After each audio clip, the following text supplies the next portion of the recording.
countdown, bro. Is it New Year's? It's not New Year's. I mean, not New Year's. This is a professional broadcast now that we got Manny Chang behind the scenes. Hello and welcome into another episode of the Calcio Connection. We are connecting with you, Italian football fans from all over the world. The transfer window is closed, so we'll give you some thoughts. Also, review of match day 2 in Serie A. And I realized the only thing that we're missing on this episode is a Milanista, because we have 4 undefeated teams represented. There are only 5 unbeatens left in Serie A. We've got me repping Inter. We've got Mas repping Roma, who look really good. They're off to a flying start so far. Of course, Napoli are perfect so far. We have Raf Biz representing them, and Manny as well, the newest Napoli fan.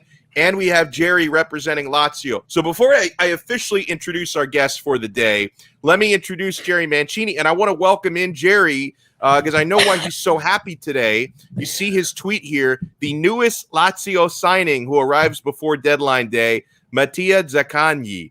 And, you know, Jerry, we were talking before you hopped on, before we went live. We're all a little bit impressed and envious of this move. I mean, Lazio bringing in Zaccagni and bringing him in on an excellent price. Like, you stop stressing about Kostic when they brought in Zaccagni, right? Yeah, just everybody knows tonight I have a football draft, so I'm trying to multitask tonight. It's got a fantasy just so football everybody draft. knows I am doing this stupid draft. I hate football, but I've been pressured into doing this stupid draft. I think the NFL is the worst league, probably. What they're good at is advertisement. 4 quarters, and you only watch 14 minutes of football. It makes me sick to my stomach. But anyways, tell us how you really feel. I think it's technically 60 minutes you watch, but it ends up being 3 hours with all the commercials. Yeah, it pisses me off. I can't stand it. Freaking Jerry's downtime. Definitely not a fan of baseball. Then I actually don't mind baseball. I actually like it. It's weird because I'm not a big fan anymore like I used to. I just watch football, like European football. Like that's all I watch now since I was in Europe back like in 2018. Raf, Biz, the guy who got me back into football was Sadi. I watched him live against Southampton in Southampton for Chelsea, and it was the best game I ever watched. That was like a beautiful brand of football. Oh, it's my turn. Do I go Chris Carson? He's the best available. 8 seconds. Shit. 8 seconds left. What's the time limit between picks? It's usually like 90 seconds. I want the best available, Chris Carson. All right. Fair enough. Well, let me ask you this, Jerry. How expensive is the buy-in for that league that you're in? $50. Fucking I could have got gas tank, man. God damn it. Although that's $50 Canadian money, so that's like $3 where I'm from. But I was gonna say if it was anything less than like $50, I would say you should just fuck off and just auto draft it. But you put down money for a buy-in. I can understand you wanted to draft your own players because, like, man, I do a lot of leagues every year. I'm doing like a few this year that are $100 buy-in. I'm doing a $50 buy-in league. I even do like a couple of free leagues because people invite me. But the free leagues, auto draft special. I do not waste a second actually going in person to draft in a free league. It's just I'm there. I'll check my lineup maybe once per week during the season, but I'm going to auto draft on that. Let me introduce our special guest on this episode. Representing Roma, we bring him back because we like him, and I like the fact that we have multiple Baldies on the show to compliment me. Oh, we got 3 on this one, and Jerry, you're going to be there before you know it, bro. Yeah, Jerry. We got a little recession going on there. But let me introduce Mas Riccio. Mas, thank you so much for coming back. How you doing, man? And how you feeling about Roma? Roma are off to a flying start, bro. Oh, this team's looking very, very good. Tammy Abraham, what more can I say? I've seen him 3 games now. Absolutely insane. He finally got himself a goal on Sunday, so can't be more happy. We're looking good. And we have Raf Biz on with us representing Napoli, who are also perfect to start the year. You guys labored a little bit against Genoa, but Petagna got it done, man. That was dramatic. And he's staying, right? Yes, he is. From what I understand, him and Unas officially are staying. They had a call up from Sampdoria, Petagna at least, but ADL didn't pick up the phone, according to Ferrero, and he remains on Napoli. So I heard he disconnected his landline. Like he still answers a landline. He like pulled the cord out. Yeah, he did. He shut off his cell phone. The Vodafone's done. He didn't want to talk to Ferraro. Oh my god! And he's on Silencio cell phone. So airplane mode. Yeah, right. He's on airplane. Exactly. Oh man! And of course, we have a happy Laziale in Jerry Mancini, and Jerry, of course, the latest move for Lazio being Zaccagni. It's been a nice window for Lazio. And of course, that also includes the manager because Sarri is off to a very nice start. I'm already seeing 2 games in. I'm seeing Lazio adapt to Sarri ball better in 2 games than Juventus did in 38 games a couple of years ago. So I think there's something to be said for his tutorship. You've got to be pretty happy so far. Pissed off right now. This auto draft, man. Who the heck is Darren Waller? Dude, Darren Waller's awesome. Freaking athletic freak tight end from Vegas. Okay, I gotta drift away from this for a second because I spend days, years, well, not years, but hours writing and podcasting for Calcio, and I'm like, how do you watch football? God damn it, man! People are gonna like, what's going on with this pod tonight, man? Zaccagni, guys, you know what? I can't believe it. I'm jealous. This is how I'm gonna sum up this deal. We stole Leyva for $4 million. Yeah. We stole Luis Alberto around $6 million. We stole Immobile for less than $10 million. Sergei Milinkovic-Savic, we got under $20 million. This is how we do business, guys. We steal, we pluck good players for good price, for good value. Correa was $15 million. We turn him into a profit. It's just how Lazio does business. I gotta give credit to Latito on this one, even though I kind of called him a cheap ass today. But today only. But big mouth, tight pockets. I don't know how he's gonna play under Sarri. I guess he can play as a midfielder. He could play as a winger. He's a versatile player, so I think that it remains to be seen how Sarri will want to use him. I would think that he'll play as a winger, maybe on the right side. It's a good signing overall. It didn't cost him a lot of money. He's gotten better in the last 2 seasons. He's going to play underneath a better coach. And I'm not saying Juric was a very good coach, and I thought that he got the best out of him, but Di Francesco could have really ruined him. Who knows? Yeah. I know that he started off the season well, but you know what? I know we're probably going to talk about we're gonna raid our transfer markets, but overall, I'll say this Zaccagni. I thought Filip Kostic was going to come. I can't believe these idiots didn't know that they didn't want to sell him in the first place, and they sent the first offer to the wrong email. That's a joke. It's a joke. It's not the first time Lazio's done this. I'll be honest. I think this is the second or third time. I don't know who does German. It's bad enough. Lazio doesn't even have an English account, so that's a whole separate. Gotta love Italian administration, don't you? Yeah. I don't know, man. Does it happen with Napoli and every other team too? Like, does this shit ever happen once in a blue moon? I don't know about no missent emails, but I can imagine, they have their own problems. Yeah, I mean, I've heard of because I think unless they just abolished this recently, for transfer paperwork, you have to do it by fax.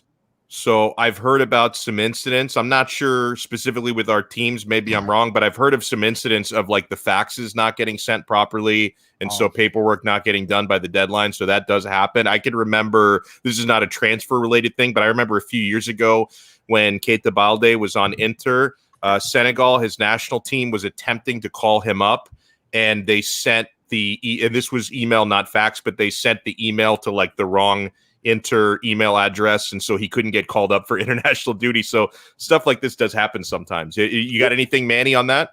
Yeah, so real quick, Real Madrid fans should remember that David De Gea was on his way, but apparently Manchester United sent it to the wrong fax.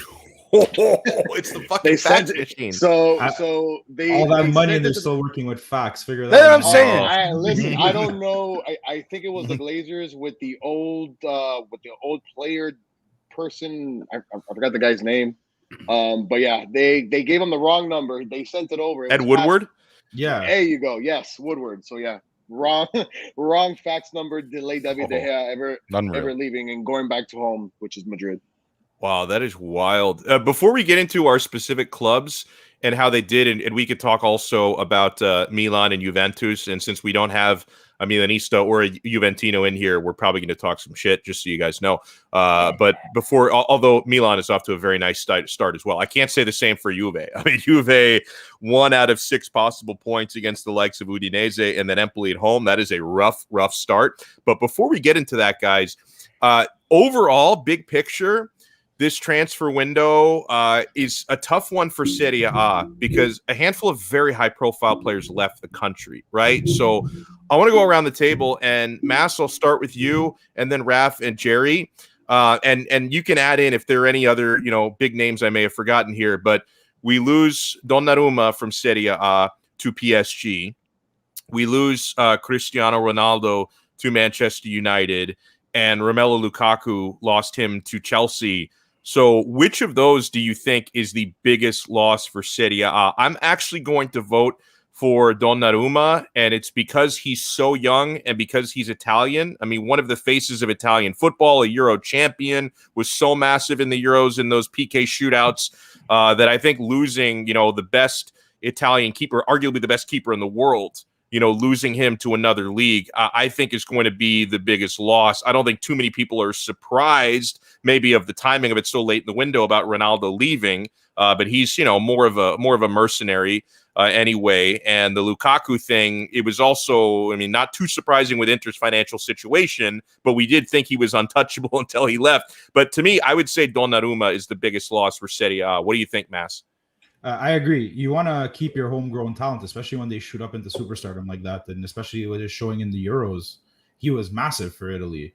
How many penalty shots did he stop between the Spain and England game? I think he's got like 4, maybe 4 or 5. I lost count. Yeah, he was just stopping them, So you want to keep your homegrown talent. Like, okay, like you said, like Ronaldo, he is a mercenary. He kind of just goes wherever his ego tells him at this point, because that's the problem with a guy like Ronaldo. As much as he's super talented, yes, he's an absolute freak of nature athletically, his ego gets kind of tarnishes that for me. He's not a team first kind of guy. Maybe I might be wrong about Messi. Maybe he's a bit more quiet about it, but Ronaldo's about more, you see it more visibly with Ronaldo.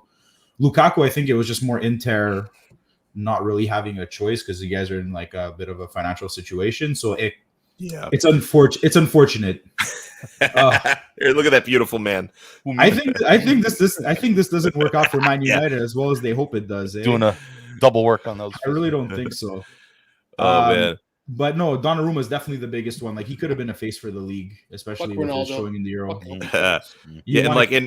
We also lost Rodrigo De Paul as well. But just fame wise, he's not in the same stratosphere. Although it's an excellent player. No, Rodrigo De Paul is more of a if you know kind of player. If you watch Serie A, you'll know who he is. More visible would have been Donnarumma, and like I said, it's a bigger blow because he's homegrown talent. So.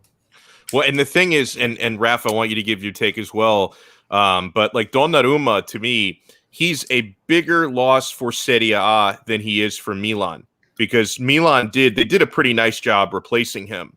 So to me, just the fact that, I'm not saying Milan are in shambles or anything by losing him. I'm sure it would have been nice to get, a transfer fee and not to lose him on a free. But I think he's a bigger loss for Serie A as a whole than he is to Milan, because Milan can replace a goalkeeper, but I don't think Serie A can replace one of the faces of Italian football. What do you think, Raf? You took the words right out of my mouth, Alex. I feel the same with Donnarumma. Even the fact that he's so young, when he's 22, he's already 6 years in the league. On top of that, he just comes off winning the Euros, so obviously there's a bigger spotlight on him. Also, I hate PSG. I hate how they suck up all these players. I'm really sick of them. If there's anybody that you can call a mercenary team, it's got to be them, because I think that's all that team is. and they get pigeonholed in that team, and I just don't like it. Ronaldo, great player. I couldn't care less about him on Juve, to be honest, and all bias aside. I know he did well, but I'm not sure if Juve needed him, really.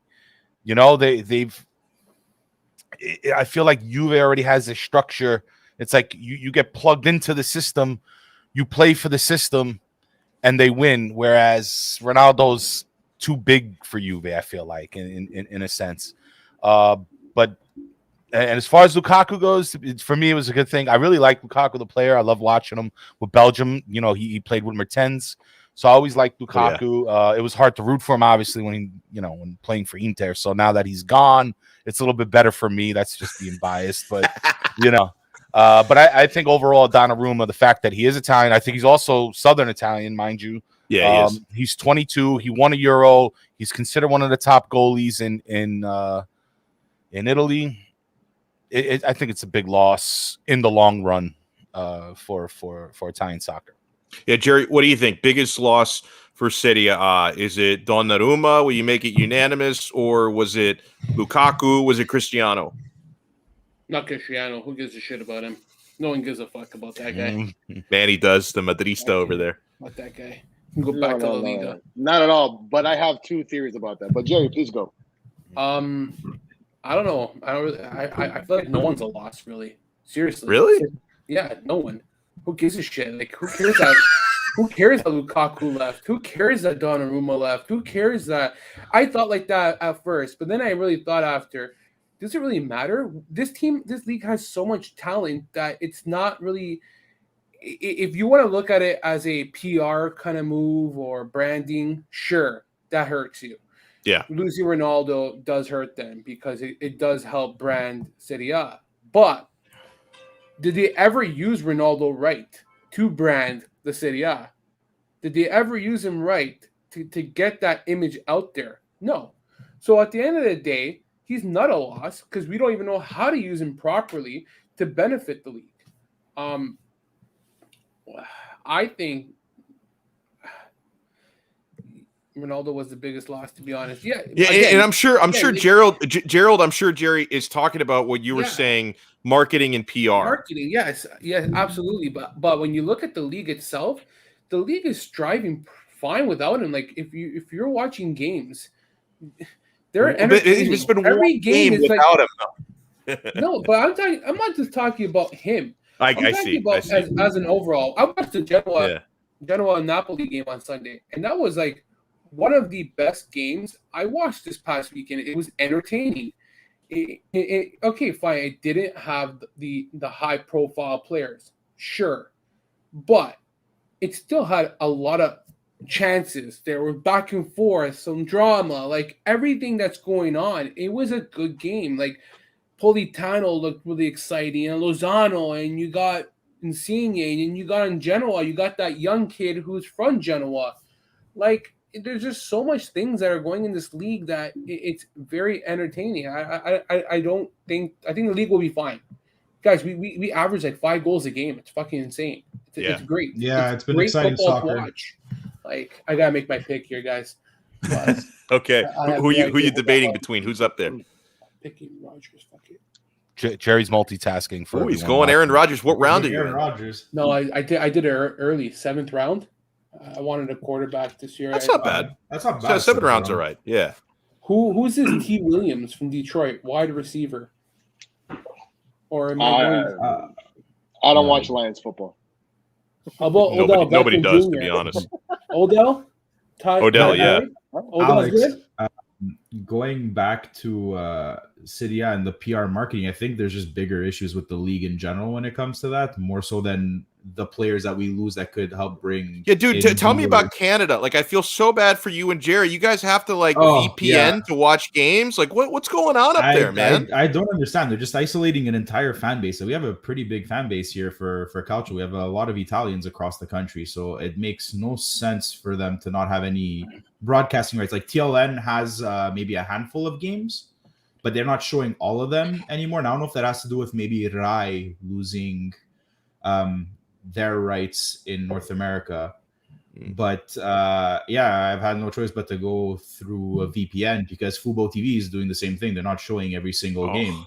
That's rough.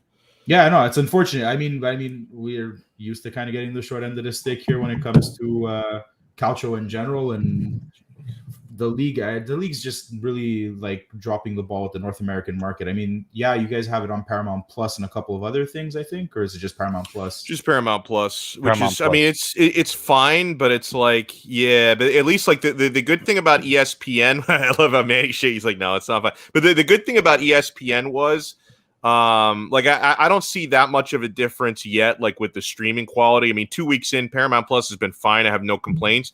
But the ESPN deal, which was I think the last 3 seasons, they did put one game like on TV, 1 or 2 games sometimes on TV per week. So you could get them all streaming, but then at least they would put like a game on, usually on ESPN2, sometimes on regular ESPN. So, you know, you were exposing more people to Calcio, where now the only people in the States who are watching it are the people who are paying for it. And if you're paying for it, you're going to be watching it anyway. Like, you're not going to bring in any new eyes to it.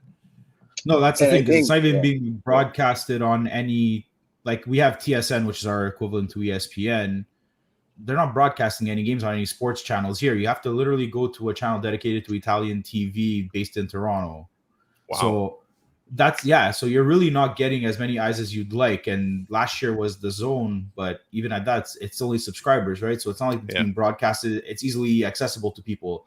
They got to work on that in North America, I think. They got to really start getting it out there. But like I said, Italians are stuck and stubborn in their ways. So until the dinosaurs move out of that boardroom governing the league, I don't think it's going to change. Yeah, and they're shooting themselves in the foot because that's... Wouldn't it be beneficial for the league to get out there? I mean, Canada, I mean, this was a big thing I have a few friends in Napoli Club Toronto I talk to all the time, and they went on to Fubo, and they were like, what the hell is this crap? The 5 games, and we bombarded Twitter. It was so bad that I think Fubo started trending or something happened. we gave them so much, just so much shit. But wouldn't this benefit the league? I don't understand why. I mean, have you seen Rye International, by the way, anybody on cable? I mean, the production is I haven't seen it terrible. in 10 It's I haven't seen it in 10 years because I've had because I think that's like only in my area available, I think through like Xfinity, and I've had DirecTV forever. Okay. So I don't think I've seen it since like nothing has changed, Alex. Yeah, right. So you know. I don't think I've seen it since the year Inter won the treble. Like, it's been that long. Oh my God. Like, what's going on in Italy, man? Like, it's crazy. They really don't care about the North American market. I truly believe that right now. But or any other market, they went on YouTube recently, Roma to get it to the Middle East or something. Roma just broadcasted a game out in like a couple of African countries, and I'm like, okay, well, what about Canada? Like, yeah. I would also say this though, guys. I think that Italy soccer was trending up for at least a lot of fans in the States, and obviously I think Ronaldo had something to do with it. But with him now leaving, I think Jerry hit the nail on the head. Marketing goes down.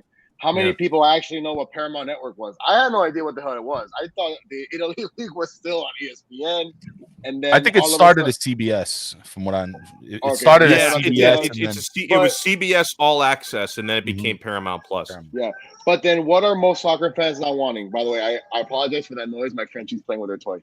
Oh my God! You and your poodle. I swear to God, Messi now goes to League One in France. Yeah. Nobody knew where the hell Bean Sports went. Now all of a sudden, everybody's trying to find out how to get Bean Sports Network, right? All of a sudden, and then with Mbappe, if he would have been, if he would have gone to Real Madrid today, obviously ESPN would have been like, oh, thank God, like at least we have something we can promote. We have, you know what I'm saying? Because right now they're promoting Benzema, they're promoting Piqué, they're promoting Suarez. Like that gets kind of old. But personally, I just feel like Italy soccer was going on the trend, and then you lose the face. And I hate to say it, we all hate Juventus, but when Cristiano Ronaldo's in your league, man, he's the main guy of everything. Well, so and that was all marketing because I'm not going to speak for every single Juventino, But like the majority of the Juventini I know didn't even really want Ronaldo on their team. I'm not saying they were happy losing him in like the last 3 days of the transfer window. They would have preferred to get that done early enough to get an actual, like a real replacement. But I mean, a lot of Juventini were upset about him. And it's only because he was tying up so much in wages. You know, Juventus don't have PSG money or Chelsea money or apparently Manchester United money where they can, you know, still address all of their other needs while paying 60 million gross euros per season. So it was holding the rest of the team back. But still, like, he's right. I mean, when it comes to, because like Serie A for Italians, they don't really care that much about Ronaldo leaving, right? But Serie A for people Worldwide. in North America, South America, Africa, Asia, that really meant something having him in the league. And I also think, though, with him now leaving, the true soccer fans now know that Serie A is wide open, right? I mean, if there's ever a year that you wanted to actually watch the league and see what can actually unfold, I mean, no offense to Mas, but I never really thought Roma would be scoring goals the way they're doing it. It's like, wow, that's impressive. Not to mention, Rob, I'm going to be honest with you, I was kind of nervous on Sunday. Thankfully, there was a late winner, but still, it's just 2 games, and I get it. Things are still moving, and things like that. And then Inter's off to a good start. Jerry can't talk enough Lazio because he's so excited every damn 5 seconds. They're off to a great start. I mean, 6-1. I mean, listen, if you're a true soccer fan and if you actually love the sport, if there's any league that you really want to know what can happen because you have absolutely no idea. You first picked Juventus, and you probably said because maybe Ronaldo was there that he would be there to score those 1 or 2 goals that can get you those possible extra 3 to 6 points. But now he's gone. And Juventus, to me, just looks like they're in disarray. They don't know yet which form to go. So this league is wide open. So I truly believe that the true soccer fans, that once they realize and the leagues have settled, unfortunately, it's paramount. Like, no offense. Paramount, I need more crowd noise. I need more, there's something effects, up with there's something weird with, right. I feel like, though, these leagues are, I've been watching more and more clips, and it feels like the producers in the background are changing, like the way the audio comes out, because I would hear a chorus going on, and then it would just go silent. You know, it would just Rob, there was an entire Napoli section at Genoa, and they barely even put the mic over there. And I'm like, guys, like, don't you want to get that crowd? Right. You know, because all you had was little flags, the whole stadium. Right. You want to get that in the damn broadcast.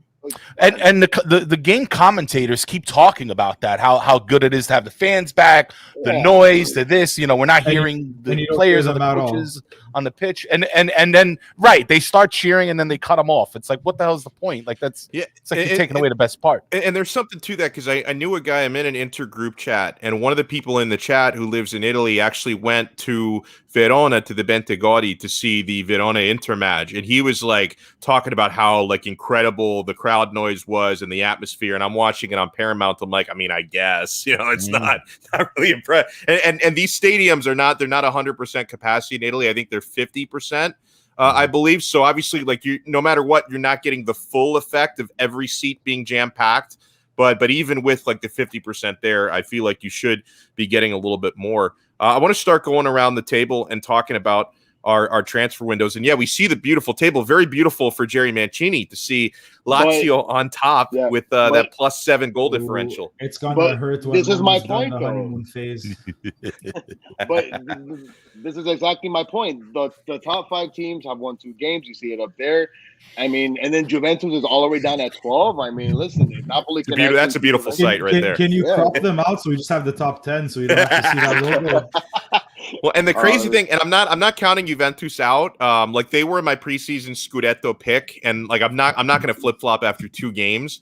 Like they still clearly their squad is more deficient than I expected.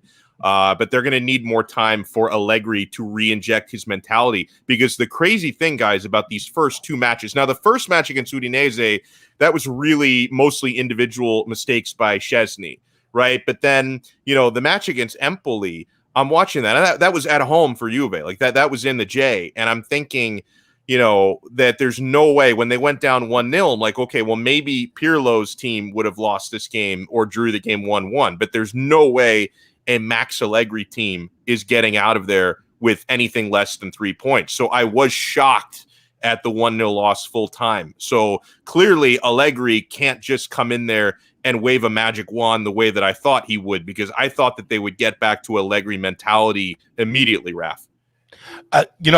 It's funny enough when everybody found out, first of all, to all the content creators out there, I guess we learned a valuable lesson not to make your top, your 1 through 20 prediction until the Mercato's over. Number one, let's say that. Number two,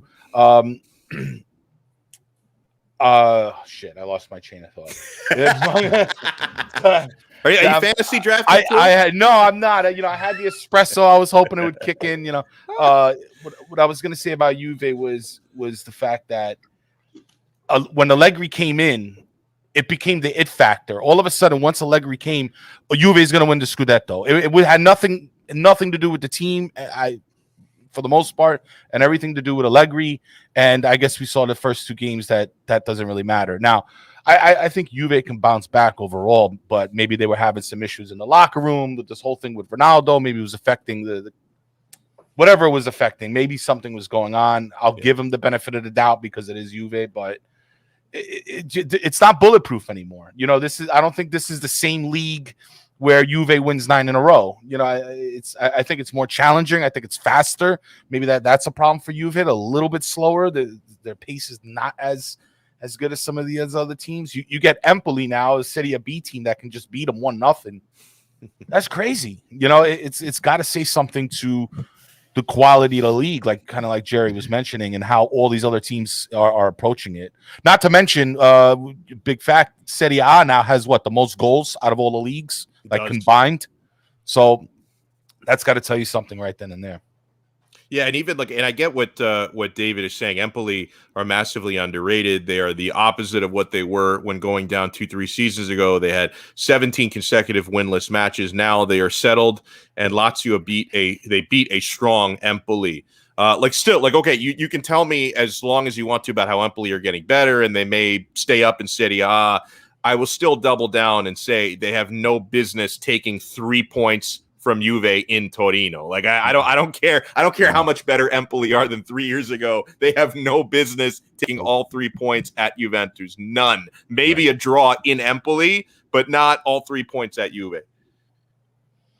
100%. So Rafa, I want to start with you. Talk to me a little bit about Napoli. And I know that a lot of the market was about keeping the players you had. You added Luciano Spalletti, who I like, of course, helped stabilize Inter a few years ago, and I wonder if Mass remembers the good times or if he remembers more the bad times with Spalletti. So it's probably a mixed bag there. But what do you think, Raf, about not only the start so far, but about the Mercato? Can you give me either a letter grade or a 1 to 10 rating on what you thought about this Mercato?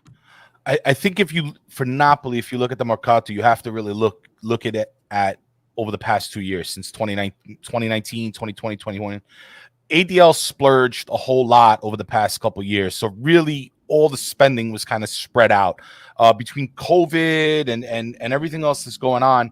We didn't really expect a big splash from ADL. At least most of us didn't. Now, I'll talk about the left back because I think that's the biggest issue. Yeah. I think this market, like you said, was more not losing players as opposed to buying players. I think Spalletti coming into the team, there must have been some type of verbal agreement between him and ADL saying, okay, you don't have to splurge. You don't have to buy me all. You don't have to spend, 70, 80 million on the market this year, but you can't get rid of these players, especially Koulibaly, especially Lorenzo Insigne, and probably a couple others.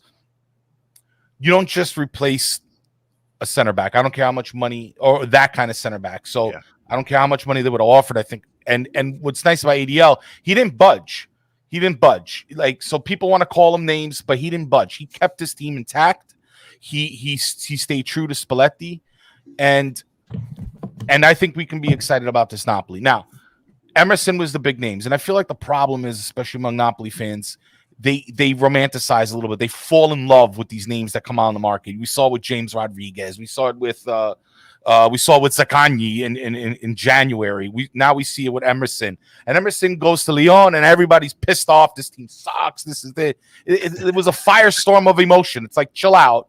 He's not all that. He's just a hole. Now, I understand the concern about filling that hole in the left back that we wanted, because let's face it, we lost Hisai on a free. He's in Lazio now. He got a goal for you, Jerry. dick. Yeah, but how Anyway. often does that dude score? That was crazy. Yeah, but right, he scored what after they had 5 goals against who are they playing? I'm sorry, Spezia. they were playing Spezia. I mean, at that point, I think the team kind of gave up. But either way, Hisai leaves. All we have left is a recovering Gulam, who's on his 3rd knee injury, and then Mario Rui. So, I can see some of the concern for Neapolitans. But we go out. We got Juan Jesus, which not everybody was very thrilled about. I get it. Good luck with that, bro. Thank you for taking him from us. No, my pleasure. No, my pleasure, man. That's whatever we can do to help the capital, But here's the deal. Like when I was looking at Emerson and the numbers, and I'm pretty familiar with De Laurentiis' style, I knew there was going to be some bargain basement shit going on. Like I was like, this guy ain't going to splurge. He just spent like over 200 million over the past like 2 seasons and a half. He's not going to go out and spend another 30, especially he don't even want to give Insigne an extra $1 million. You think he was going to give Emerson $5 million a year? Like I just didn't think it was going to happen. I was like, expect some bargain purchases. And then Juan Jesus comes, and the first thing the articles I read about him, like he could play center back and left back. I was like, oh shit, that's it. This is our left back. Yeah, it's like your version of my Kolarov problem from when Inter brought him in, and he's still at Inter, but I just hope that guy fucking rots on the bench until eternity. But it's like, and I know Mass knows him well, but when Inter brought in Kolarov, hey, he could play left back or left center back, and I'm like, no, I vote no for both. Right, it's like these guys are the Swiss Army knife of a back line or something like that. But whatever, it is what it is. We got it. We'll see what happens. We kept Zanoli, this young kid. We kept Malkoui, who are technically right backs, but there could be some flip flopping and interchanging going around between left and right. But I think the biggest, well, I can't even say the biggest. It's one of the only signings really was the Anguissa, Zombo Anguissa. Yeah, I saw that. I didn't want to try to pronounce it. I'm glad you did. Thank you. Yeah, I had some practice yesterday. We were on the rant. If you want to know about Napoli, go check it out. We had Jay from Napoli News there, and we break it all down for you. But Anguissa, big, strong, center mid, good ball control, aggressive, has nice strength, can dribble the ball, can dispossess people in the midfield, can help protect the back line. I heard it was like one of his old coaches. I got his name here. I wrote it down somewhere. But one of his old coaches said he may have had some issues. He may have some issues finishing. We have yet to see what he can provide. But I think between that, it kind of balances out the rest of the team because the team is relatively small, quick, very pacey, which is great. Yeah. They can score goals. But every now and Patania, by the way, is kept. And I like that. Again, another guy that people give shit, but he scores his 4th game-winning goal against Genoa in the closing minutes with an assist from Rui, the guy everybody hates. So here's these 2 guys that everybody hates, yet they're winning games for us at the last minute, And I know they're not superstars, but Patania, again, another big guy, doesn't have a lot of pace, but he's strong. If you see after the goal, he was just pushing people away. He was pushing his whole team away from him, trying to get to the fans by the sidelines. Nice. And just to see that laser header that I think he's really good at was nice to see, and it went straight into the near side of the net. So I like the balance of strength, height, but speed, pace, passing ability. I know Spalletti wants him to be cheeky, and I think also Spalletti being here, adding some more balance to that team, to a calmer mentality, a little bit more maturity, a little bit more tactical, will help them in the long run. So it wasn't the cutest 2 games, but they did go through it with some adversity, mind you. So I'm curious to see how the rest of the season pans out. And that is like that was a good win. I know it came down to the wire with the Patania game-winning header, and I was watching that game. But like it's the weird thing with Spalletti, and obviously I can speak more to his time at Inter than even his time at Roma. But the strange thing about Spalletti is sometimes his teams will show up looking a lot better in the more difficult matches and not looking as good in the Genoa type matches where you really have to labor to get 3 points. So good on you that you got it, but like it wouldn't surprise me if Napoli looks a lot more dynamic against the Milans and the Inters and the Juves of the world than they do against, the Genoas and even, the Empolis and the Udineses of the world. So sometimes it's a weird thing with Spalletti because he prepares his squad so well for the big matches and they get up for them. And then sometimes it's the mid-table and the relegation sides where there's a little bit of sleepwalking going on. And Jed, one more thing. Hats off to Genoa. They played a great game. We don't give these people enough credit.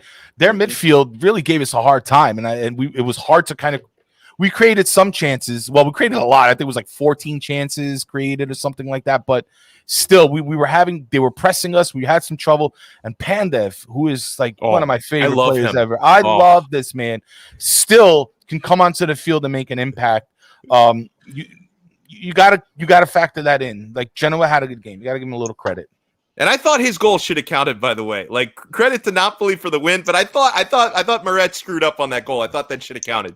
He was a little clumsy there. I felt like he could have punched the ball and we could have avoided that whole mess and so be it. He came out soft on that ball. I was surprised they gave the foul on the ball. And that was his second little handle that he had issue with too. So it was like a few minutes prior, same thing. He didn't handle the ball well. So I'm hoping he can adjust all that and just. No, man, it's time for Ospina, bro. Manny loves Ospina. I love Ospina too.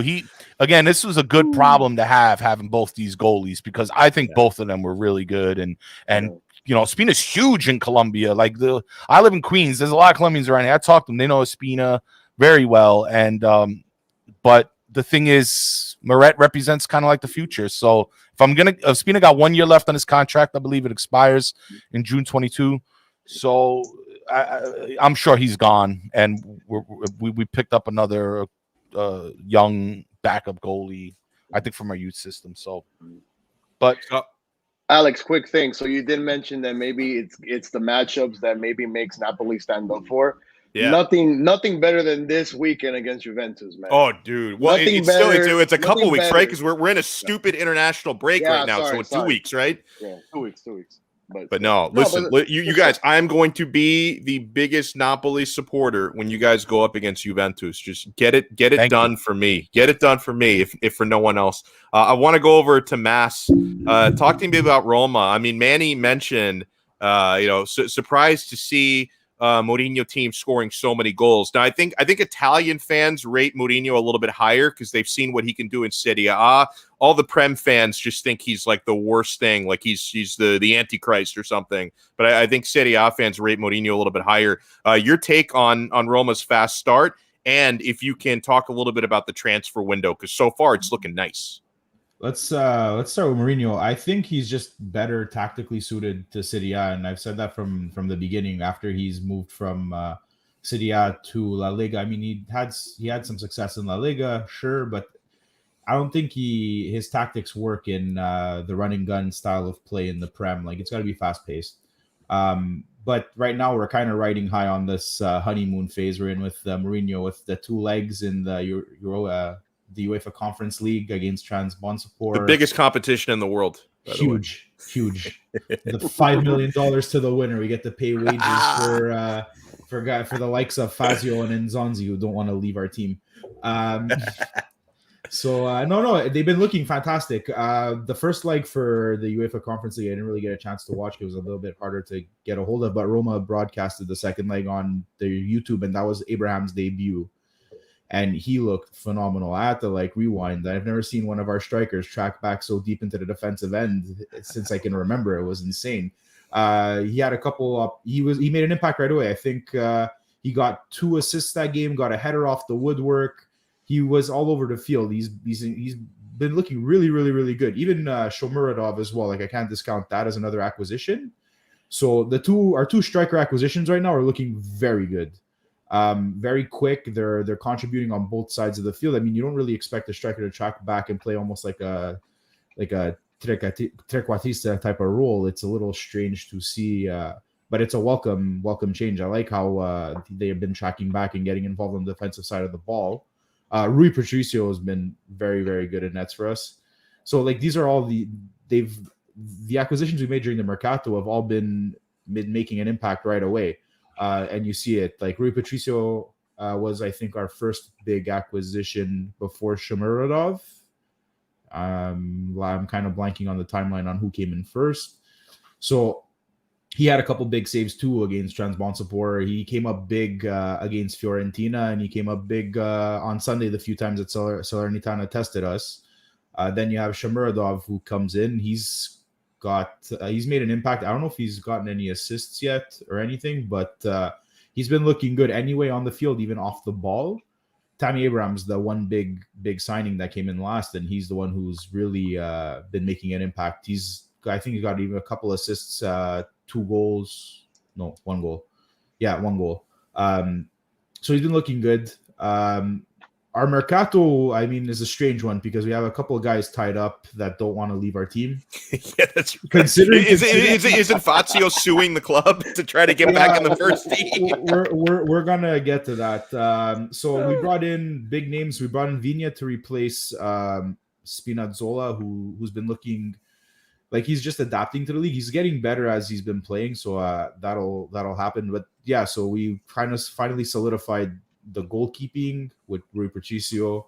We got strikers who are mobile, so it's been a breath of fresh air since Dzeko.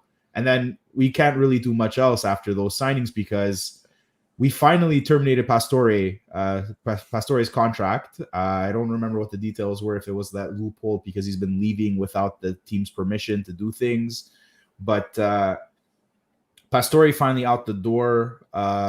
Olsen signed on loan with Sheffield. So hopefully they buy him with, I think it's an option to buy in that deal.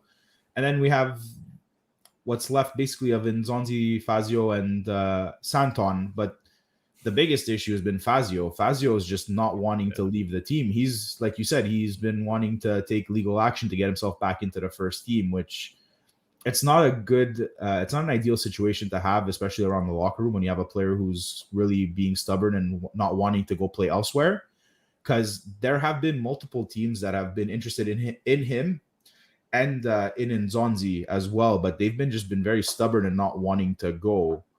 So it's been really tough to kind of maybe go after maybe a center defensive, like a center defensive mid that we've been looking for. So we're gonna have to rely on Diawara. But all in all, for a transfer window right now, I'd probably give Roma like an 8.5. I bump him up to an 8.5 just off of getting rid of terminating Pastore and offloading Olsen. It would have been a straight perfect 10 if we could have gotten rid of Fazio, Nzonzi, and Santon. But Santon's been quiet. Like, I just see his name pop up in tweets with people talking about him. It's like I always just keep focusing on Nzonzi and Fazio that just don't want to go anywhere, you know? How much are they making? I can't remember. Fazio, I don't think was that much. I think it's more Nzonzi who's got like a more hefty salary for us to pay. Don't worry, Mas. I mean, and apparently you have the one player that this one reporter said that was the next Messi, dude. Come on, bro. Javier Pastore, man. Oh my God. he's been the Messi at maybe like grilling. I've been seeing pictures of him on Twitter with the team, like barbecuing for them at best. So. The only thing he has in common with Messi is being born in the same country. That's about it. And their love for maybe Argentine barbecue or something. I don't know. I really don't know where that reporter is, man, but I hope his credential got revoked. No. Javier Pastore, crap, I think at best his 2 highlights were like 2 backheel deflection goals, like randomly. I remember one of those, yeah. And he never touched the field again, I think. So no, I mean the team's looking good. Transfer window wise, like I said, 8.5, but we've come off to a flying start in Serie A right now. Yeah. So by the way, a quick message, because I got DM like, why did I say that I'm surprised with Roma scoring so many goals?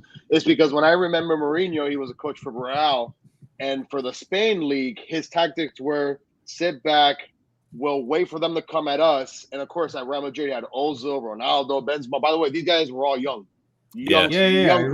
Prime. And the way that they counterattacked was just, to me, it was really fun to watch. But as a fan, it was just nerve-wracking because you know the type of talent that was out there for 90 minutes, and that's the way you decide to play the game. I understand against Barcelona at the time. I mean, they had just guys all over the place. But against Elche and against Granada and against Villarreal, that's the type of style you really want to go with. That's my only concern. That at some point, listen, Roma scoring goals and that's great as long as you're winning, man. Manny, But at some point, Jose Mourinho. You should watch a Roma game. It's a real far cry from Mourinho parking the bus and counterattacking. We've been, I think, within the first 30 minutes of the game against Salernitana, we had like 94% possession. That's now. Like That's now. 95% pass completion rate, like something like 400 passes. Wait until you play net. Yeah. Wait until you play a team that's out-possessing you the first 5-10 minutes. And you really need to win this game. I'm telling you. His tactics all of a sudden become, let's sit back. We'll see, because Fiorentina was not. It's not a team you kind of like shake your head at. We managed to take it to them. We locked down Vlahovic. We made him a non-factor that entire game. We would have been a man up the entire game if it wasn't for the really soft yellow on Zaniolo. But by the way, I want to mention something on this comment because I see, and Milanisti, like their club is, they get linked to like every player. So I know just going through the transfer news must get frustrating when you get linked by media members to like every player on the planet. But I don't know why people are dogging the Junior Messias move. I think that's a fine signing. I guess it's because of some of the other players they've been linked to in the last couple of days. Great story. I mean, this fucking guy was like selling air conditioners while he was playing in Serie D a couple of years ago. He is 30, so I think being named Junior is a little misleading for a middle-aged man. Language. Don't swear, please. There's kids around here. Oh, Jerry's telling me not to swear. Okay, here we go. But no, I think the Junior Messias move is a fine signing. And Jerry, I want to bring you in. What round are you in, by the way, in the fantasy? I'm done. Draft? I drafted. My team sucks, man. I drafted a bunch. What do you got? I closed it, but I can open it up and tell you who I have. I picked the Engram. I had him like 3 years ago. That guy was amazing. Then he fucking just fell off the map of the earth. My team's shit, man. My quarterbacks are I have Rodgers, Deontay Johnson, Moore from Carolina. Auto dropped that by accident. I wasn't paying attention. McCaffrey, Carson, Waller, Dillon.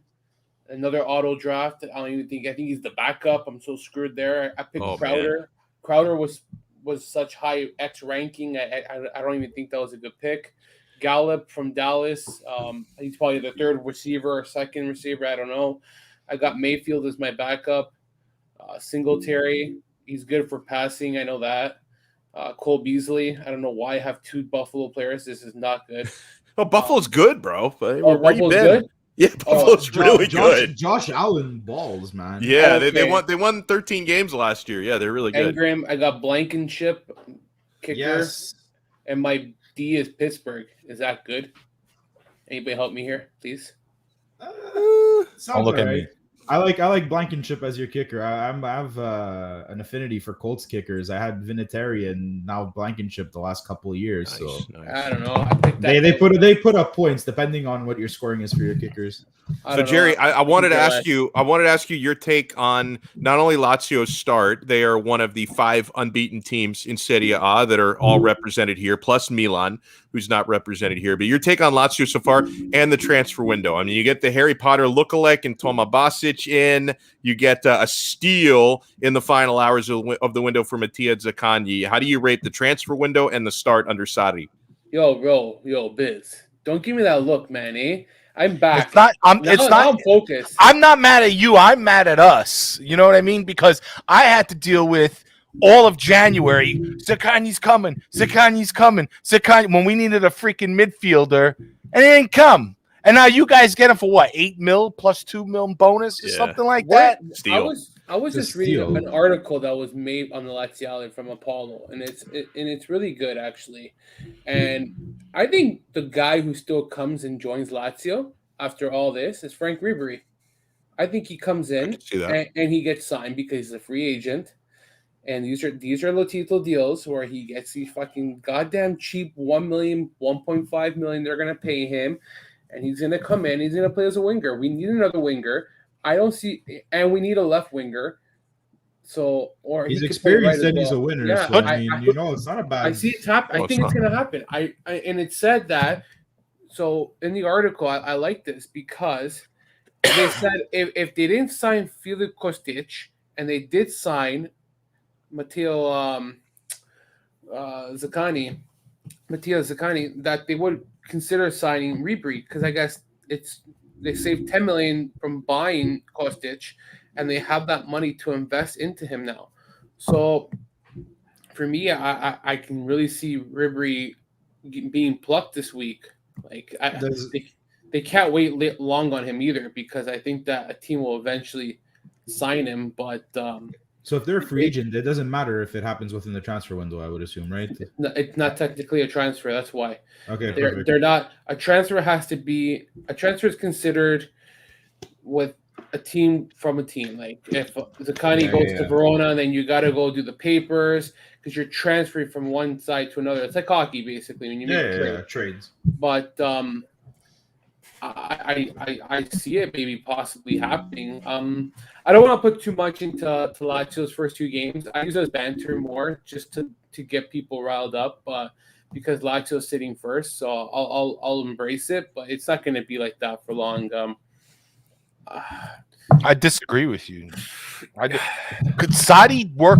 Granted, it was kind of like an 11 titolissimi, and we stayed healthy and we had the right team for it, but we didn't have a whole lot of depth. Who do we have on the bench? Diawara, Marco Rogue, and he barely even used them. Sometimes he didn't even use at the time it was 3. He barely even used all 3. I mean, one of the reasons why the Scudetto slipped out of our hands is because the team was exhausted. So if anything, you should be afraid of that. I don't see you guys winning like a double. I'll question the performance, your performance in Europa League.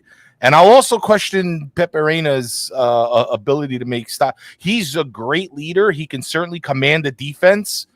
But I'm skeptical about his shot saving ability, man. And also, like Jerry, correct me if I'm wrong, but I start to see him make some mistakes with his feet as well, which is uncharacteristic, and that shows you the guy. He's just getting old, right? Because Reina has always excelled, at the sweeper keeper, the distribution. So when he starts screwing up with that, that the age is setting in.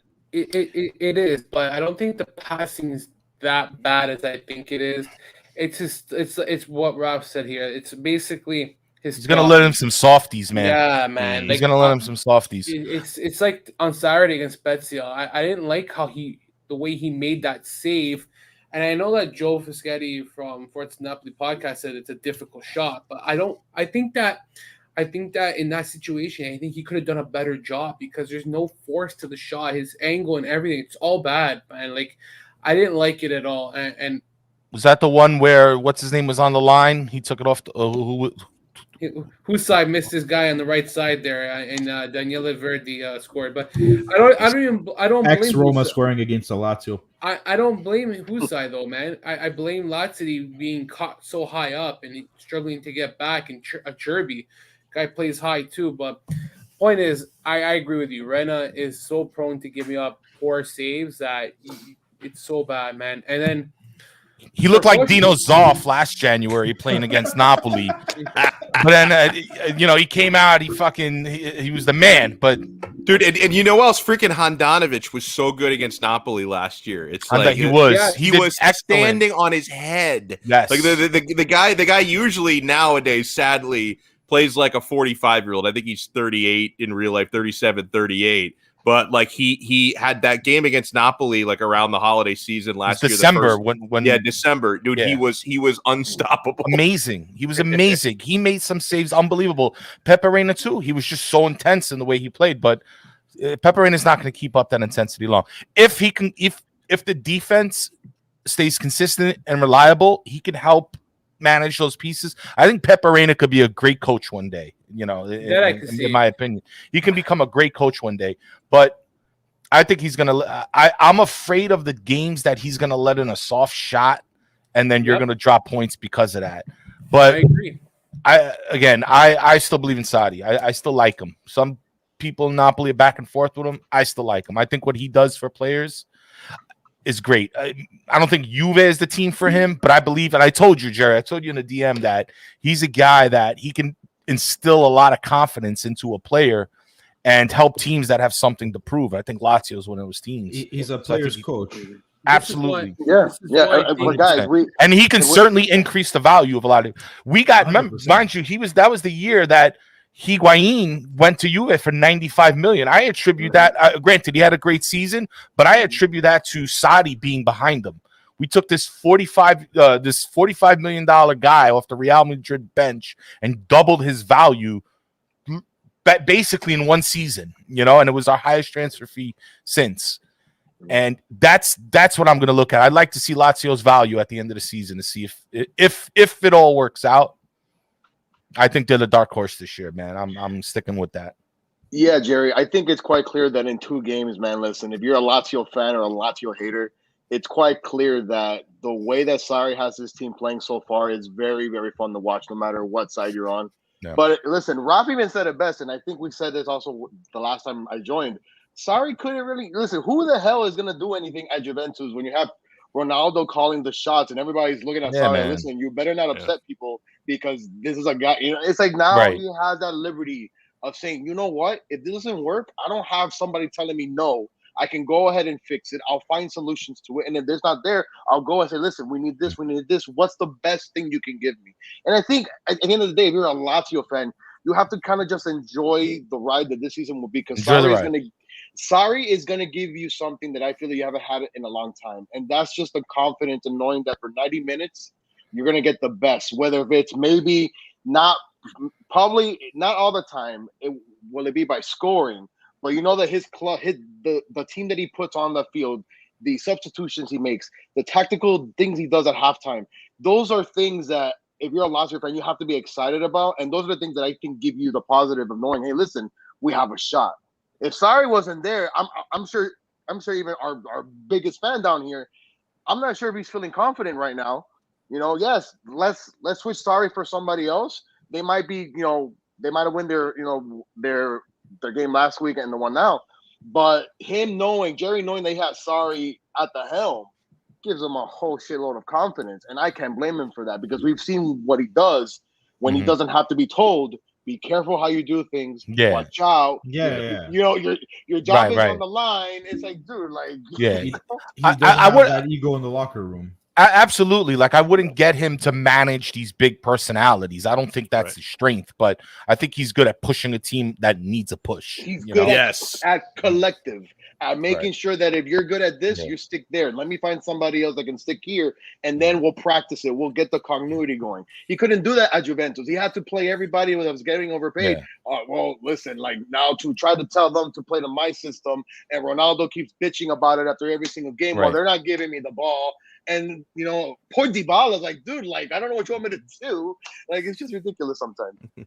So Jerry, to close out, and you can add whatever you want to add, but I also want to ask you if you want to rate Lazio's Mercato 1 to 10. Yeah, I'll do that. I'll give a very brief analysis, quick. I'll say 8 out of 10. And I'll explain why. So they got wingers. You got Pedro. I don't care if he's 34. He has experience. He understands how to play underneath. Sorry, simple, done. You got Felipe Anderson, cost the club less than $3 million. They sold him for 41.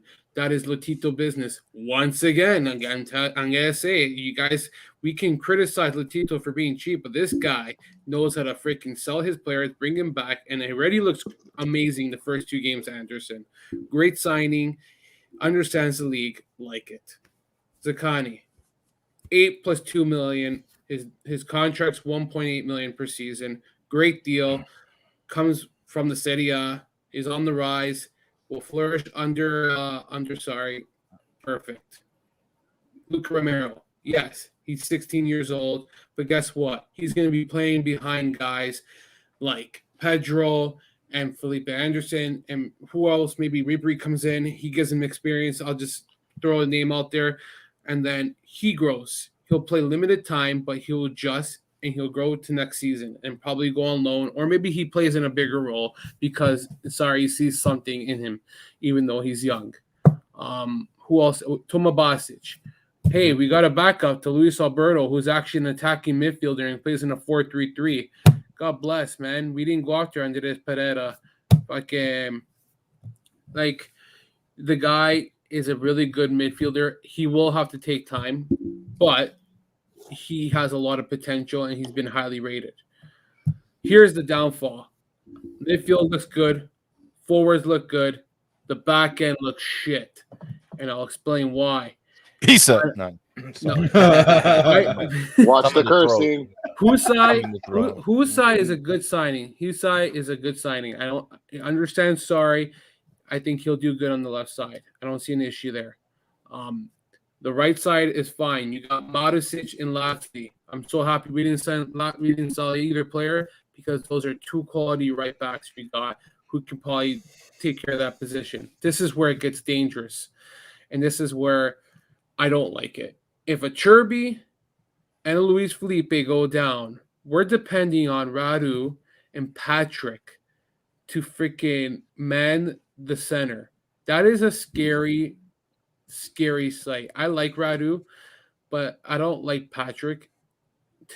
That this is where we ran into the issue last year, where our defense was very weak, and I don't know what we're gonna do now. Do we depend on Dennis Vavro, the $12 million signing, and hope that he pans out? I know that we didn't even register Dmitry Kaminovic. He's not being registered until apparently January now because we didn't register him before the day you're supposed to register players. So I'm not even sure what's going on with that. I'm very skeptical of the fact that if Luis Felipe goes down, we don't have enough depth there. And the only players you can rely on is Vavro and Patrick. And lastly, I'm okay with Marici starting behind Immobile because now he gets consistent playing time. And I want to hear that he got 29 chances last year. This guy got thrown into dead games. Yeah. He played in the last 9 games when the season was done.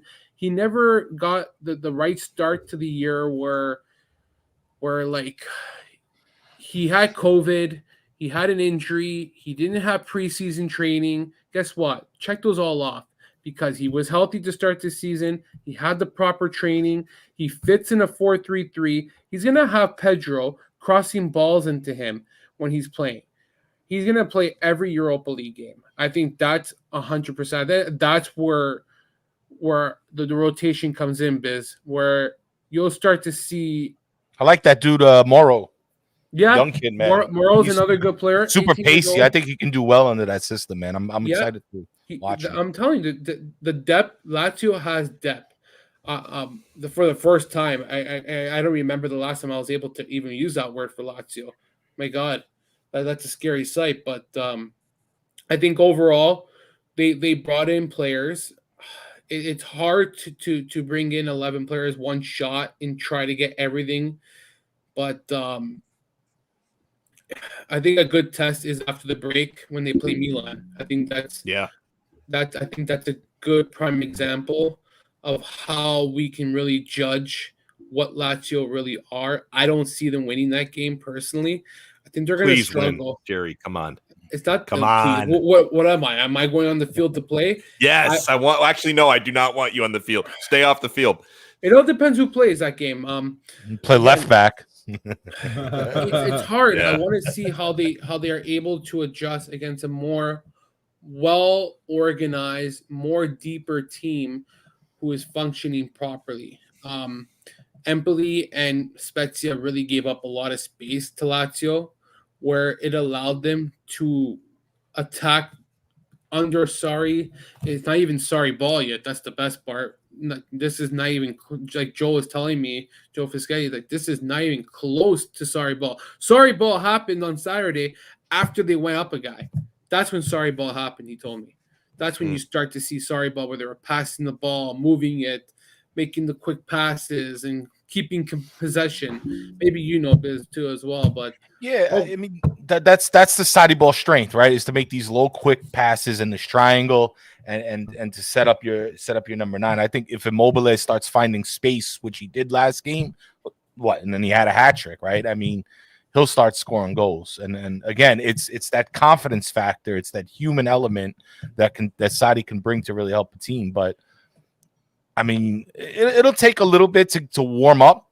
I feel like Lazio, they'll have to, like that first game, you can see some, I don't know if it was nerves or what have you. You didn't quite see the system that we all familiar with Sarri. But in the second game, you started seeing it a little bit more. And I think game by game by game, if you stay healthy and you feed into and they buy into it, rather, yeah, we could see something. I'm just keep your eye on them. I'll say that much. Yeah, and they got to buy into it. Yeah, because like what Manny was saying with Juventus, like for the one season Sarri spent there, and yeah, they did win the Scudetto, so you give them that. But really, I saw them still basically playing Allegri ball, not Sarri ball that year. That they never really adapted to Sarri. And I kind of joked at the start of the episode that the Lazio in 2 games have already adapted better to Sarri ball than Juventus in 38 games. Well, 38 games plus all the other competitions, and it's not really that far off. But yeah, I'll give some thoughts on Inter, and then I'll give everybody a chance to promote their stuff. Obviously, the start has been very good. Didn't look great in the first half against Verona. Closed that one out in style. Obliterated Genoa in the first game. It was nice to see so many different people score. Really, the story on the pitch for Inter has been sensational debuts, right? I mean, the game against Genoa, Hakan Çalhanoğlu was incredible in that game. And the goal that he scored was an absolute screamer, and he assisted. Edin Dzeko assisted and scored in that game, and it was great to see him score the final goal of that game. I think it was in the 87th minute, because he had played so well and had so many good chances before that. He deserved to be rewarded with a goal. And then the following game, against Verona, looked okay. The first 15 minutes or so were on the front foot. Handanovic gifted Hellas a goal, and then they lost their shape for about 20 minutes. All of a sudden, Verona really grew into the match. Second half completely changed things. Joaquin Correa comes on as a substitute, and there you have another sensational debut. He was absolutely incredible, scoring a brace in that game, scores a headed goal, and then an unbelievable strike from outside the box. So far, so good for Inter. Like a lot of our teams haven't really been tested yet, right? So we haven't seen big matches. So, I'm not surprised to see them playing well, because I watched them, because I'm, a nerd. I watched them basically every minute they played of the preseason, and they looked very organized, and they seemed to have adapted to Inzaghi pretty quickly. So I wasn't surprised to see that continue into the regular season. Obviously, you lost a couple of very important players, and that ties into the Mercato conversation.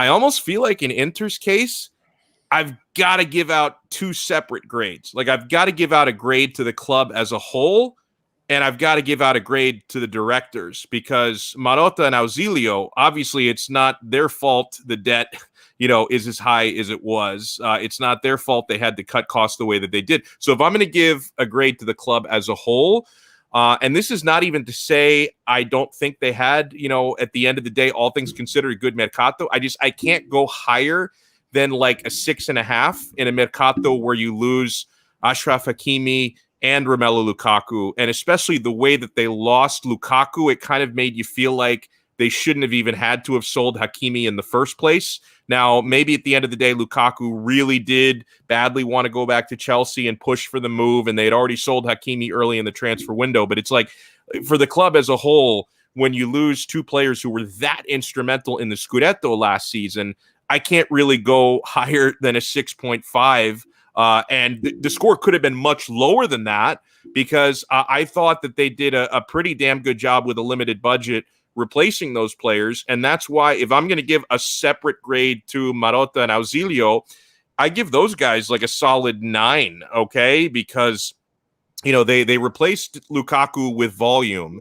Obviously, Lukaku himself, for what he did under Conte ball, I don't think the guy is replaceable. But, they replaced him with Edin Dzeko, and I know he's 35. There's going to be some consistency issues, I'm sure. It's why you need depth there. But Dzeko's looked very good the first 2 games. Joaquin Correa obviously had a fantastic debut, and he's got the familiarity with with Inzaghi. I got Sarri on the brain after the conversation was had. So he's got the familiarity, does Correa, with Inzaghi, and that's a player Inzaghi wanted. So I think he's going to fit like a glove in this formation. And even though, again, Lukaku himself is not replaceable, Inter actually have a deeper striker rotation than they had the last 2 years, because the last 2 years with a front two, they really only had 3 guys who could play, because the 4th guy last year was Pinamonti, who I don't rate as highly as some other people do, and Conte didn't trust him. The year before that, Esposito, who was 17 years old at the time, he's tearing up the Swiss league now, but Conte didn't trust him enough, so they had 3 guys in Lautaro, Lukaku, and Alexis to play 2 spots, where right now they've got 5 guys to play 2 spots, because, Satriano being the 5th, who's a little bit green, but I think a very bright future, the Uruguayan. He may end up going out on loan in January, but he stays for now. Satriano, Alexis, I think might even be healthy at the end of the international break, which would be big, because I was worried about that injury he has. And then Correa, Dzeko, and Lautaro, who I think is going to have a nice year. So depth-wise, they have more than they had.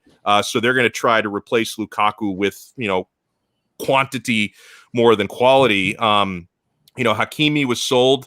The jury is still out on Denzel Dumfries. I like his pace a lot, and I didn't watch him nearly enough at PSV. You watch a highlight reel, everybody looks like, the greatest thing since sliced bread. I did watch him with the Netherlands in the Euros, and I really liked what I saw, and I wanted them to buy Dumfries. He's barely featured yet. Matteo Darmian has looked very good so far. Obviously, he's not going to be consistent enough for all 3 competitions, so they're going to have to work Dumfries in. They replaced, now Eriksson was not sold. This was an act of God with what happened to him at the Euros. So they bring in Hakan. And I know we have Milanisti in the chat, and I get it. I watched him at Milan. There could be consistency problems. I understand that, right? So I'm hoping that with Inter's midfield depth, they can afford some of his inconsistency issues. And I'm also hoping a change of scenery will do him good. I know that when he's at his peak and he's really invested, he's capable of doing, what he did against Genoa, and there could be blackouts where Hakan is not doing very well. But listen, overall, it's like, obviously with a limited budget, because they didn't reinvest most of the money that they brought in from those sales. I thought Inter did a pretty damn good job, all things considered, and they're still a Scudetto contender.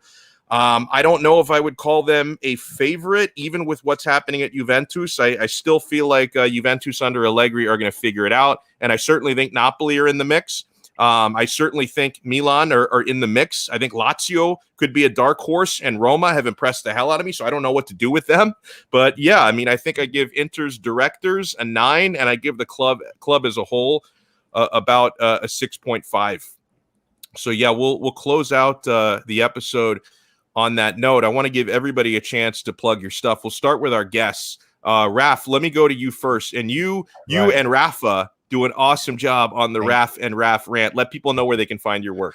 Well, on Twitter, be at Raf Rant. You can also go on YouTube, the Raf and Raf Rant. Check there. We also, Far From Vesuvius, we're trying to do big things there. We ramped that that group. So we got a lot of exciting things. This is our first full season. Because we started the show in January of this year, so we only had a half a season, but we had good growth. We had a lot of fun, and we're going to roll into a full season now, and hopefully it all works out. So you can catch us there if you're a big Napoli fan, but or any fan really. If you're just a Calcio fan, you need some info. We're not pretentious there. It's a good vibe show. We all have a good time. You can participate in the chat. Jerry Mancini is there. Alex, I hope to have you soon. Man, you definitely. Well. Just let me know. We want to do an definitely parlay thing. Nima was on our show once. So, but yeah, at the Raf Rant or the Raf and Raf Rant, check it out. Hey, dude, it's funny. Like I enjoy, obviously I'm an Inter supporter. And so I listen to a lot of shows that are Inter-specific. I listen to like general Calcio shows, but I also I enjoy a lot of content creators who cover other teams. Like I enjoy what you and Rafa do. I enjoy what our friend Joe Fischetti does with Napoli. Right. Believe it or not, I even listen, not necessarily every week, but a lot of weeks, I listen to the Milan Weekly Pod with our guys Vinny and Steve. I find them to be incredibly entertaining.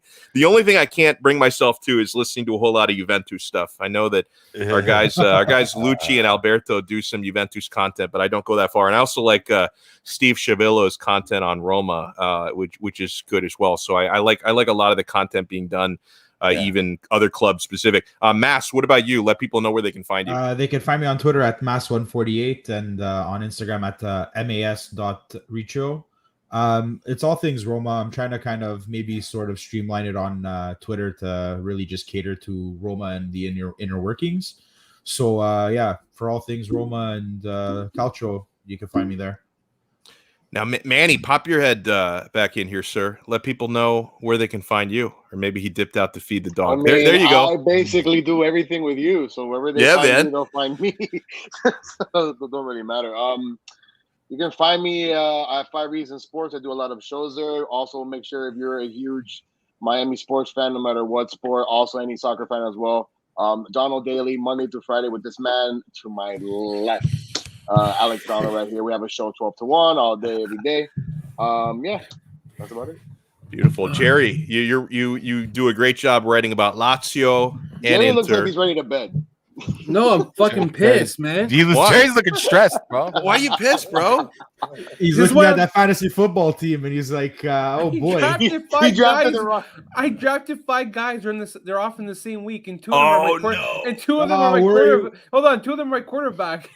Oh no, yeah. So you got to pick up another quarterback Oh, you then. can worry about that when you have to get to that bridge, Jerry. Cross Yeah. it when you reach that bridge. That's what So happens when you everyone- stream in fantasy at the same time, you know? The bye weeks are tricky, I though. accommodated, Yeah. I accommodated you fucks, fucking fuckers. No, you have to go best available. Don't worry Fucker. about Fuck you, you got Sakanyi, all right? I don't want to hear Yeah, shit. fuck you, Jerry. Yeah, Shit. seriously. You got Yeah, Norma we're- Basic. we're- Shit. Sure, Good yeah, for you. we're still gonna Lazio freaking move. lose anyways. Fucking somehow, some way. We always pissed it 3 years ago against Inter, 4 years ago. Oh, and Jerry, do us all a favor and like on your Twitter, post a screenshot of your fantasy team so we can all Please, see it and please. and let people know where they can find you and find your work. J Mancini 8. You can find my work. I have some stuff on Serpents and Mondanina. I just wrote up on the game. Laziale, I wrote up on the recent game too. Winners and losers, basically. And I wrote a piece on Caicedo, actually. And it's basically how he went from a player who people wanted him out of the club to becoming a fan favorite and hero and now loved by many. And he basically proved many wrong. It's basically a thank you to Caicedo for what he was able to do with Lazio. I believe he holds the record for most goals scored after the 90th minute, with 6, and Wow. 5 of them have been game winners. I don't know anybody who will come close like he does as Mr. Clutch, but I saw a comment just to go back a while back during this pod is that people think that Genoa is going to be a good team this year. There's a problem here, guys. You buy 8 new players and 9. That's not always a good thing because these guys haven't been able to play together.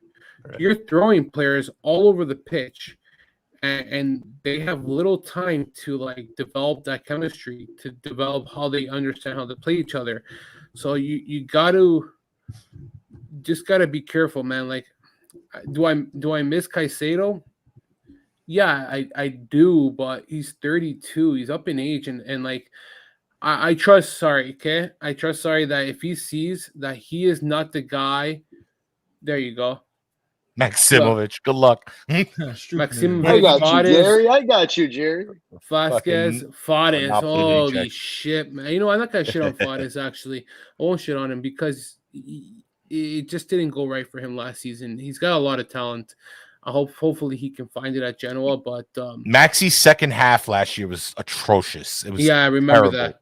He Very bad. became a hated man in Napoli. So we'll see what he does for Genoa. But again, I understand that we didn't want to sell Caicedo, but Caicedo he's making over $2 million at Genoa.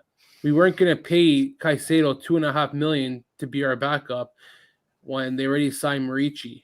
It sucks, but that's just the way it goes. You made the investment, you got to stick through it. How many investments can you make that you're letting sit on the bench? It's bad enough. We don't have so many players registered right now. Like, they don't have homes. Dermisi's not playing this season now because we didn't transfer him out because there's no Salernitana. Jordan Lukaku never got a chance. Didn't even smell the pitch during preseason. Can't believe like this guy was a favorite under Inzaghi like 3 seasons. It's just Dennis Vavro, like $10 million. This is money wasted, man. And I'm like, bad. But again, I guess you got the options. If someone gets hurt and someone goes down, I guess you can take them out of the squad and you put somebody else in, right? So I guess they're available and they're riding away, waiting to go. But who the hell knows? And by the way, thanks to everyone. Oh, hello. Thanks to everyone who was with us on the live chat. I feel like we had a pretty good mix. We had an Interista in there, a Laziale, Napoli supporters, Milan supporters. I feel like it was a good mix in the chat. And to David, thank you for the kind words. He says he likes the five of us together, so he wants to see more of this. So how about that? How about that? I don't know why you don't come on more, Biz. You piece of shit. Hey man, send me the invites, bro. Yeah, I feel like he's come on every time we've invited him. So yeah, I mean, I'm 2 for 2, right? You know, I want more. I want. You know, I wore this shirt yesterday. I wore it. I wanted to wear it today, and I did it because fucking everybody's calling ADL a Papone, and I was like, you know what, Papone ain't easy, bro. Papone ain't easy. Papone ain't easy. That's beautiful. So huge shout out to everybody. Huge thanks to Manny, to Mass, to Raph, and of course to Jerry. And by the way, you guys, I didn't plug my stuff. Italy plays Thursday too, by the way. That's right. Who do they play? I got to bet on that one. Bulgaria.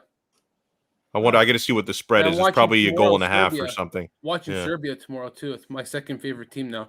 Yeah, because of SMS. SMS, man. I watch every SMS game because of Serbia. Like I have to watch to see how he's doing. Just everything. I have to, man. If I don't, you have to watch what he eats. You have to see how he changes his clothes. Yeah, I watched on Instagram already, man. I bet you do. Hey, stop sliding to his DMs, bro. He has a game to worry about. Oh man, so huge thanks, you guys. You can see the Twitter handle there, and check me out. Manny already mentioned I do a daily live stream on the 5 Reasons Sports Network. We do mix in a little bit of soccer or football, depending on where you're from, Calcio, but we do primarily talk American sports. But you can check me out there 12 to 1 p.m. on 5 Reasons Sports YouTube. We will talk to you guys again next time. Huge thanks to Manny, Mass, Raph, Jerry. I'm Donno. We'll talk to you guys on another episode of the Calcio Connection podcast. Ciao.